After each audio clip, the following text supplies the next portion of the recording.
RRV, ALP technician group D, NPC में आए chemistry रसायन विज्ञान के प्रीवियस ईयर क्वेश्चंस।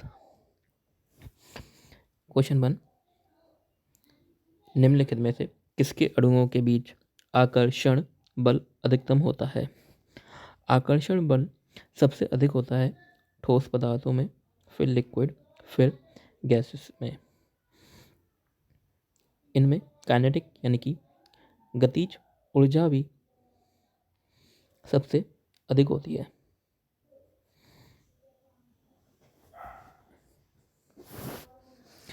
जिसकी पहचान पदार्थ की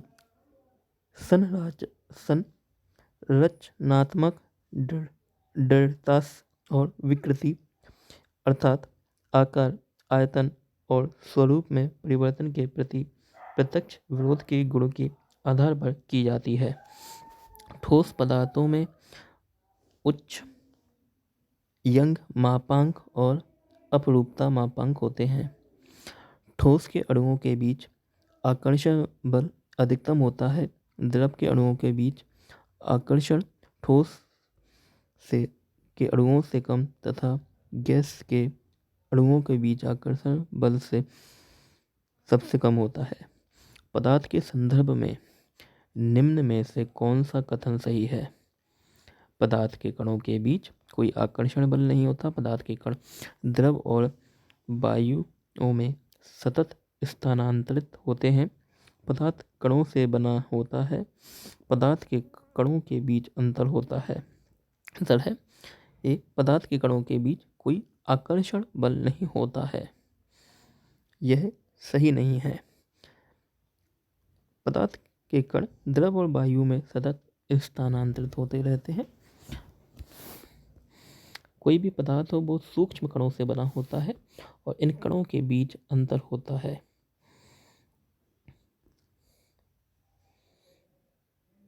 पदार्थ के कणों के बीच आकर्षण बल कार्य करता है जिससे वे एक दूसरे से बंधे होते हैं।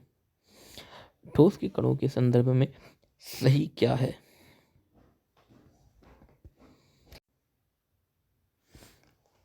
वे पदार्थ जिनका आकार और आयतन निश्चित होता है एवं कणों के मध्य आकर्षण बल अधिक होता है वे ठोस कहलाते हैं। अर्थात प्रत्येक ठोस अवयवी कणों से मिलकर बना होता है। ये अवयवी कण अणु, परमाणु या आयन होते हैं।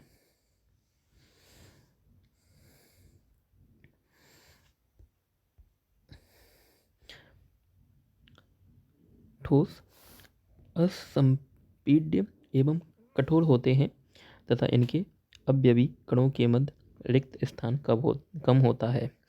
इनका घनत्व गैस तथा द्रव की तुलना में अधिक होता है। ठोस व्यवस्थित तरीके से विन्यासित होते हैं एवं इनका गलनांक प्रायः अधिक होता है। क्वेश्चन 1 में पदार्थों के सबसे आकर्षण बल ज़्यादा होता है अर्थात आकर्षण बल अधिक होता है अर्थात जो अणु या आयन्स हैं वो मूव नहीं कर सकते यानी कि रेस्ट पोजीशन में है तो इनके बीच में सॉलिड में पोटेंशियल एनर्जी सबसे अधिक होती है और काइनेटिक कम। जैसे जैसे ये इनका ताप बढ़ता है या फिर जो मूवमेंट बढ़ता है जो कि लिक्विड फिर गैस में है तो गैस में काइनेटिक एनर्जी सबसे ज़्यादा होती है और पोटेंशियल एनर्जी कम। अभी तक वैज्ञानिकों द्वारा पदार्थ की कितनी अवस्थाएं तय की गई हैं? तो 5 की गई हैं। ठोस, द्रव, गैस, प्लाज्मा और बोस-आइंस्टीन।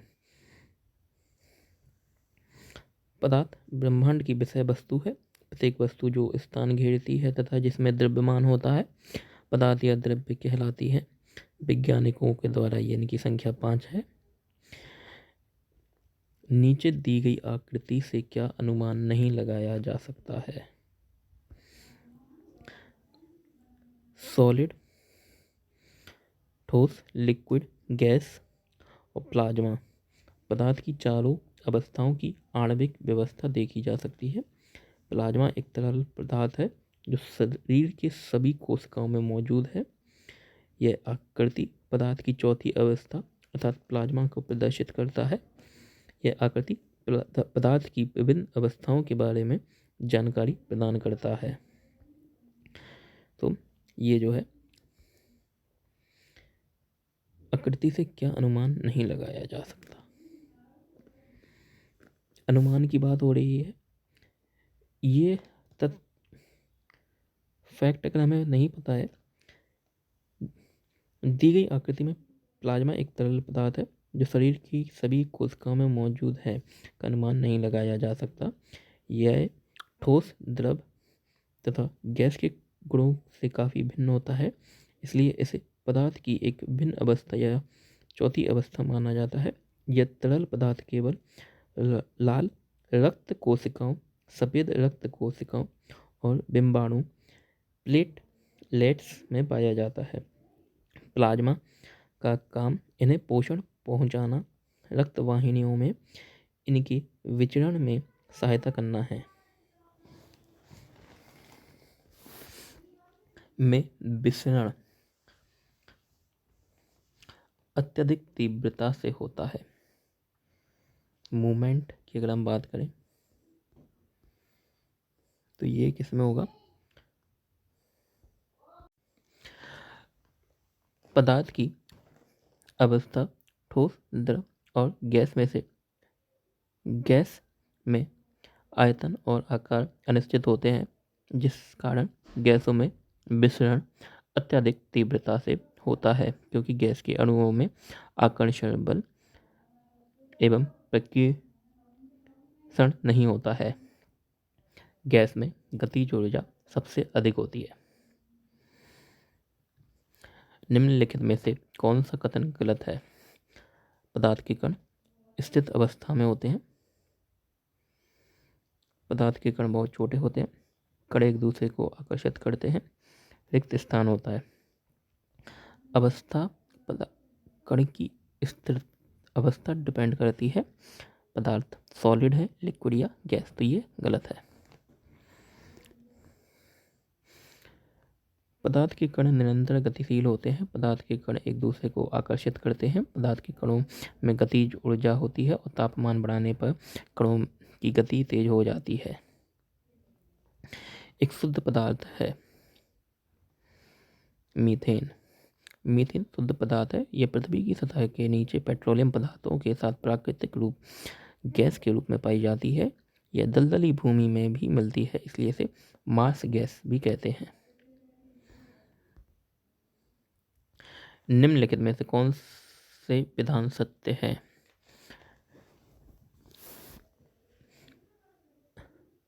दृढ़ता पदार्थ के प्रकार के अनुसार कणों के स्थान के आधार पर आकार बदलता है।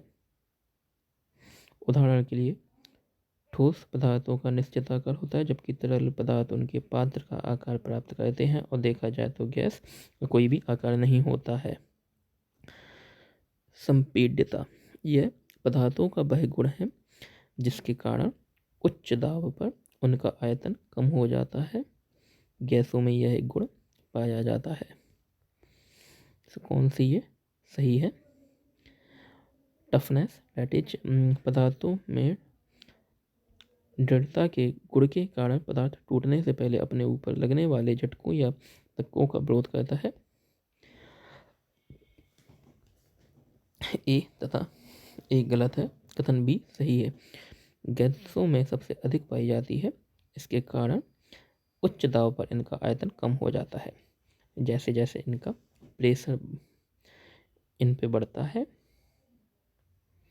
इनका मास भी बढ़ने लगता है और आयतन कम हो जाए, इनकी वॉल्यूम कम हो जाता है।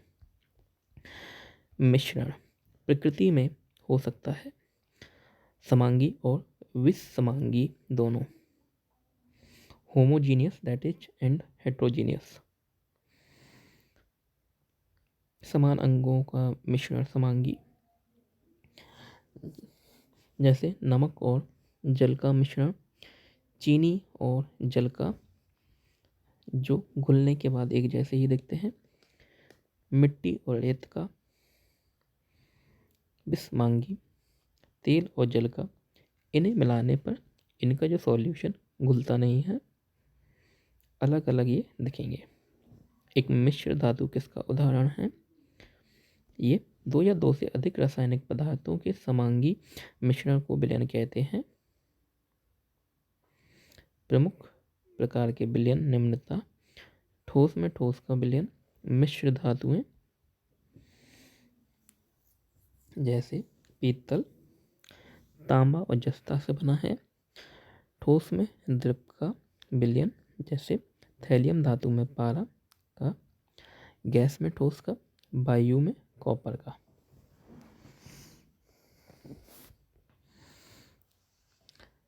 द्रव में द्रव का, जल में एल्कोहल का, गैस में द्रव का, कोहरा या अमोनिया गैस का जल में। निम्नलिखित में से कौन सा विषमांगी मिश्रण है? पानी में चीनी का घोल, ये समांगी है। पीतल, ये समांगी।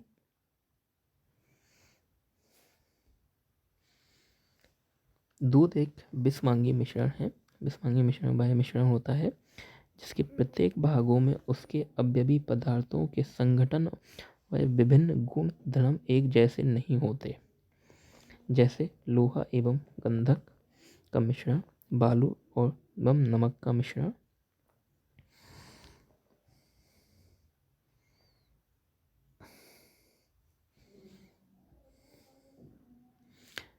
सामान्य पदार्थों की भौतिक अवस्था में शामिल नहीं है।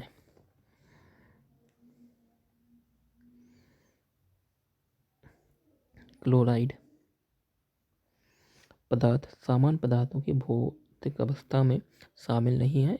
यह एक रासायनिक मिश्रण है जिसमें पदार्थ के कण दूसरे पदार्थ में समान रूप से परिक्षेपित होते हैं।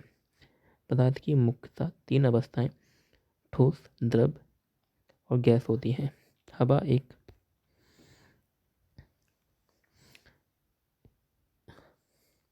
शुद्ध मिश्रण है, केवल मिश्रणों का मिश्रण है, केवल तत्वों का मिश्रण है, दोनों तत्वों और यौगिकों का मिश्रण है। तो ये हवा जो है वायु, पृथ्वी के वायुमंडल में शामिल गैसों, तत्वों और यौगिकों का मिश्रण है। वायुमंडल में पाई जाने वाली गैसें निम्न है: नाइट्रोजन सर्वाधिक 78.84, oxygen 24.9, approx 21, argon 0.93, neon 0.0018, helium 0.0005, methane 0.002 आदि।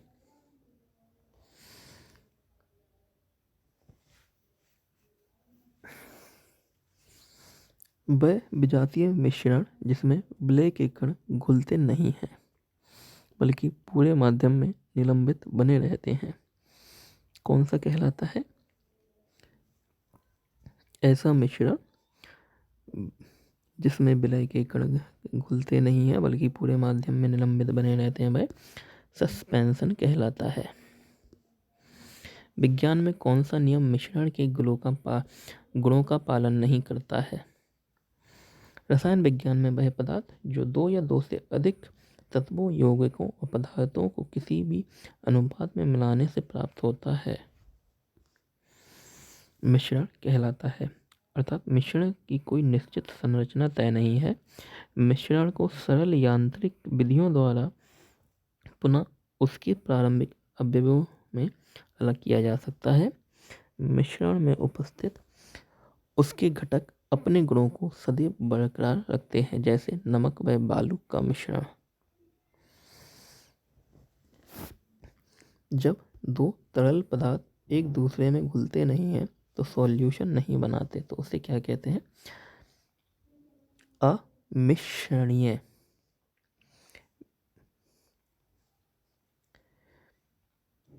इमिसिबल।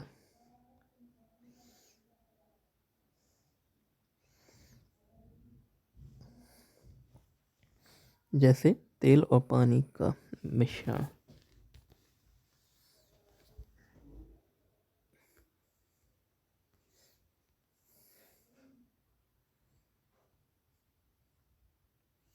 शक्कर के घोल में शक्कर एक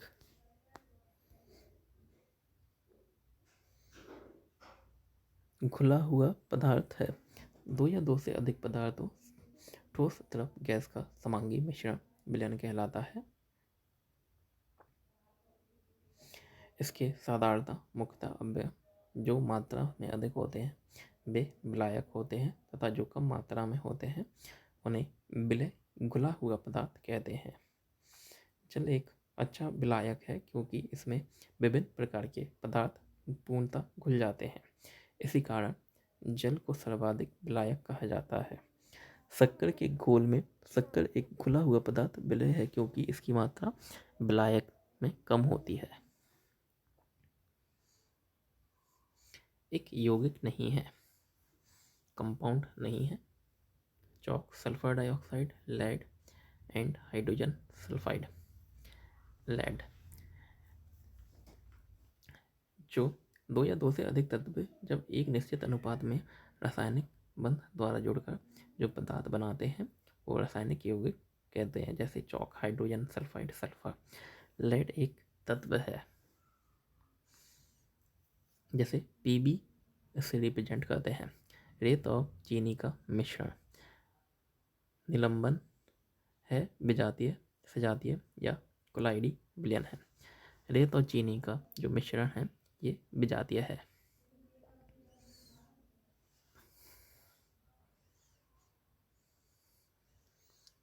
भौतिक और रासायनिक परिवर्तन। निम्नलिखित में से कौन सा भौतिक परिवर्तन नहीं है?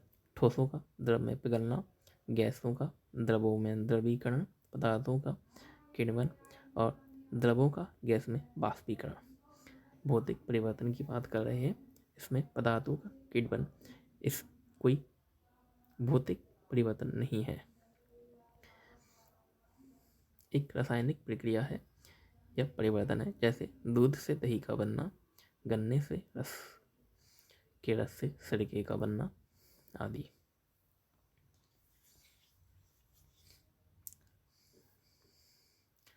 इनमें से कौन सा रासायनिक परिवर्तन नहीं है?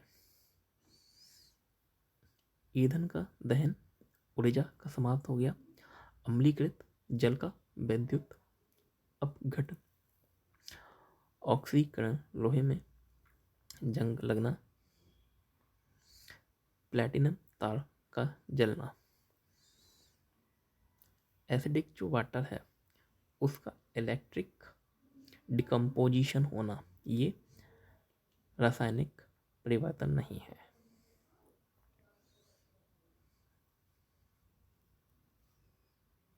इनमें से कौन सा एक रासायनिक परिवर्तन है? मक्खन का खट्टा होना, एक प्लैटिनम तार का गर्म होना, लोहे का चुंबकीयकरण, ये भौतिक गुण है। CO2 से सूखी बर्फ का बनना। वे परिवर्तन जिनमें नए पदार्थ बनते हैं वे रासायनिक परिवर्तन कहलाते हैं। यह एक अनुत्क्रमणीय प्रक्रिया है। रासायनिक परिवर्तन के बाद पदार्थ वापस उसी मूल पदार्थ में परिवर्तन नहीं होते हैं। इसके उदाहरण मक्खन का खट्टा होना, कागज का जलना, लोहे में जंग लगना।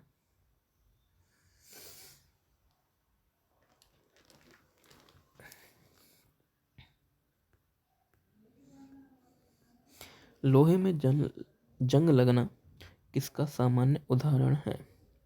रासायनिक परिवर्तन का। जब कोई पदार्थ किसी अन्य पदार्थ से मिलकर एक नया पदार्थ बनाता है तो इसे रासायनिक परिवर्तन कहते हैं। लोहे में जंग लगना रासायनिक परिवर्तन का एक उदाहरण है। अन्य परिवर्तन, रासायनिक परिवर्तन के अन्य उदाहरण जैसे दूध का दही में परिवर्तन, मक्खन का खट्टा होना, दही का मक्खन में परिवर्तन, अगरबत्ती का जलना, कागज का जलना। इसमें अब जो नया पदार्थ बना है वो पुनः ओरिजिनल यानी कि मूल पदार्थ में नहीं पहुंच सकते हैं। इनमें से कौन सा रासायनिक परिवर्तन का एक उदाहरण है? ऊर्ध्वपातन, क्रिस्टलीकरण, निष्क्रियीकरण, आसवन। वह परिवर्तन जिसमें एक अथवा एक से अधिक नए पदार्थ बनते हैं रासायनिक परिवर्तन कहलाते हैं। रासायनिक परिवर्तनों को रासायनिक अभिक्रिया भी कहते हैं। निष्क्रियीकरण यानी कि उदासीनीकरण एक प्रकार का रासायनिक परिवर्तन है। किसी अम्ल और किसी क्षारक के बीच होने वाली अभिक्रिया उदासीकरण कहलाती है। इस प्रक्रम में ऊष्मा के निर्मुक्त होने के साथ साथ लवण और जल निर्मित होते हैं। जैसे HCl एक एसिड है, NaOH सोडियम हाइड्रोक्साइड क्षारक बेस। इन दोनों के मिलने पर NaCl नमक बनता है और H2O का जल निकलता है। ऊर्ध्वपातन, क्रिस्टलीकरण और आसवन भौतिक परिवर्तन के उदाहरण हैं।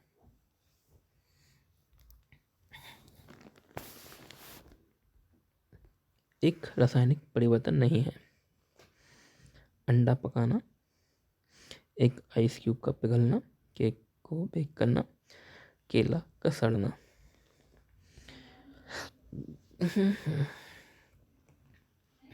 अंडा को पकाया, उसका परिवर्तन हो गया।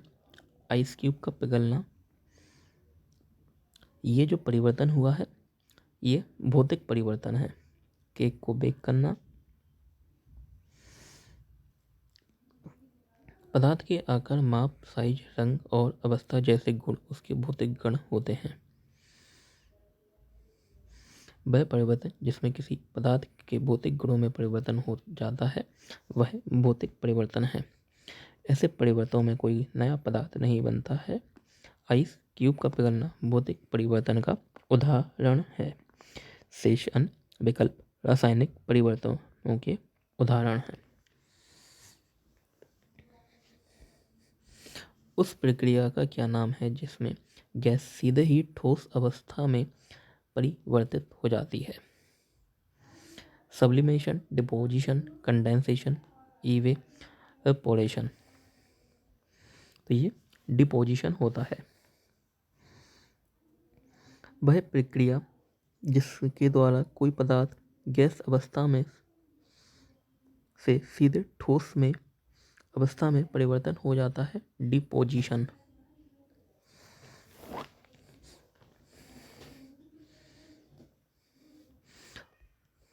कंडेंसेशन यानी कि संघनन वह प्रक्रिया है जिसमें कोई पदार्थ वाष्प से यानी कि भाप से तरल अवस्था में परिवर्तन होता है, जैसे वाष्प का जल में परिवर्तन होना।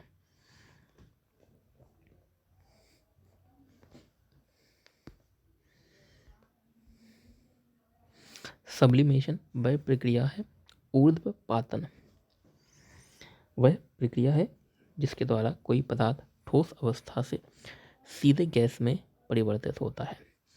गैस से ठोस में दैट इज डिपोजिशन